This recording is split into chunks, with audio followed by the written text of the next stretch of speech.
Back into the action here in just a moment. I got to take time to tell you this and tell it to you just like it is. This coming up may be one of the most important championship wrestling programs we have ever been involved with, and you know that is a lot of them.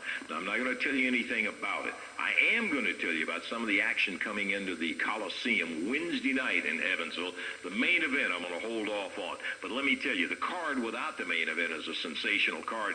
Coming back to Evansville will be Joe LeDuc, the old crazy French-Canadian will be there, and brother, look out, Coliseum. In addition to that, an AWA Southern Tag Team title, and it's got my interest up. The Fantastics, Bobby and Tommy, will be going against the impressive team of the Mod Squad. I say that, JD Costello, because obviously the promoters recognize it. They've given you a title shot right off the bat. That's right, Lance. You know, you're a man of class. I admire you. You wear the most expensive clothes that money can buy.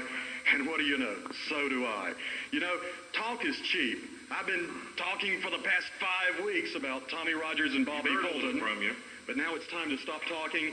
It's time for action in the squared circle, the Fantastics against the Mod Squad. And what you're seeing right here is the next Southern Tag Team Champions. Well, that, of course, is why the match is going to be held in the Coliseum Wednesday night in Evansville. You've talked a lot about them. How about introducing these gentlemen from the Badlands of New Orleans? They were fired by the New Orleans Police Department. I make no bones about it. That's why they're here today. Meet Spike. You can't drop kick him. Look at that. Here's Basher. Same with him. These are men. These are men going up against two pretty boys, and we're going to come out on top. Well, that's got to be your opinion, but those two pretty boys have done pretty well. JD Costello and the Mod Squad, you'll be seeing them in Evansville Wednesday night right there at the Coliseum. In addition to that, stay tuned. You have got to see what comes up.